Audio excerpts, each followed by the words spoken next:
გამარჯობათ. ადამი 64-ში ცხოვრობდა. ღვთისგან მინიჭებული, სიხარულით, სიყვარულით, სიმშვიდით ტკბებოდა. მაგრამ ეშმაკის მხარეზე გადასვლით, ღვთის წინააღმდეგ აჯანყებით, თავისი თავიდან მადლი განდევნა. მადლთან ერთად დაკარგა სიხარულის განცდა, ბედნიერების გრძნობა. შუქი რო ჩაქრეს და თვალები დარჩეს, ჰაერი გაქრეს და ფილტვები დარჩეს. საჭმელი რო წაერთოს ადამიანს, მაგრამ კუჭი დარჩეს და თავის საჭმელს ითხოვდეს.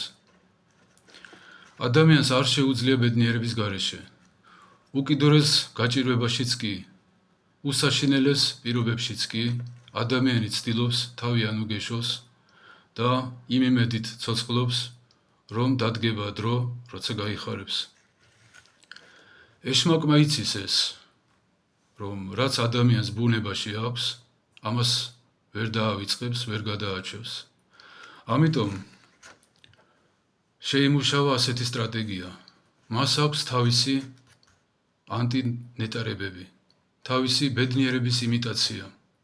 როგორ უნდა გაიბედნიეროს ადამიანმა თავისი რეცეპტურა. ეშმაკი ანუგეშებს ხოლმე თავის მორჩილებს თავისი ვნებებით. არსებობს 8 სულიერი ავადმყოფობა, სულიერი მომაკვდინებელი სნეულებები, რომელიც ადამიანის ცხონებას ხელს უშლის. ესენია ნაყროვანება, სიძვა, ვერცხლის მოყვარება, მრისხანება, წუხარება, მოწყინება, პატივმოყვარეობა და ამპარტავნება. ამ ვნებებით ნუგეშობს ეშმაკი თვითონ და ამ ვნებებით ანუგეშებს ის ადამიანს. უფალმა თქვა, ნეტარ იყვნენ გლახაკნის სულითა. ის ამბობს, ნეტარ იყვნენ ამპარტავნებიო. უფალმა თქვა, ნეტარ იყვნენ მოწყალენი. ის ამბობს, ბედნიერება თუ გინდათ, ფული უნდა მოაგროვოთ. უფალმა თქვა, ნეტარ იყვნეთ, რაჟამს გდევნიდნენ, ჩემს გამო. ეშმაკი ასწავლის, ბედნიერები მაშინ იქნებით, როცა ყველას ეყვარებით და ქება დიდებას დაგიწყებენ. რაც უფალმა თქვა 9 ნეტარებაში, ზუსტად ამის საპირისპიროს ასწავლის ეშმაკი და ამით მოუწოდებს კაცობრიობას ბედნიერებისკენ.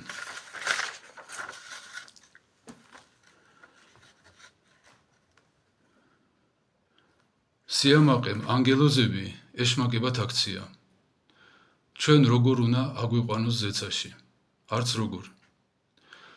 ნაყროვანებამ ადამს დააკარგინა 64 და ჯოჯოხეთში ჩაიყვანა.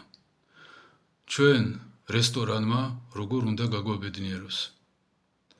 ფულის სიყვარულმა იუდას ეპისკოპოსობა დააკარგინა და ჯოჯოხეთში ჩაიყვანა. ჩვენ ვერ გაგვამდიდრებს. ამასთან ერთად ეშმაკი ცდილობს ხოლმე დანერგოს თავისი ემოციური ნუგეშები. რომ მადლით კი არ ნუგეშობდეს ადამიანი, სულიწმიდის ენერგიით კი არ ხარობდეს, არამედ გადაჰკრავს 2-3 ღვინოს და სამყარო უკვე ლამაზია.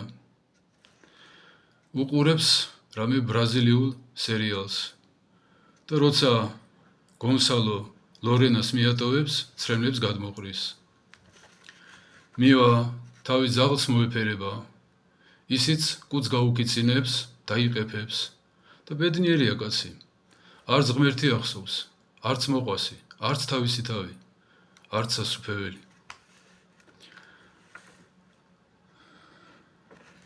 ის სიხარული, ის კმაყოფილება, ის სიმშვიდე, რაც მოყვება ხოლმე ვნებების დაკმაყოფილებას. ეს არის ჯოჯოხეთის ბილეთები. ღმერთმა დაგვიფაროს, ღმერთმა გაგახაროთ.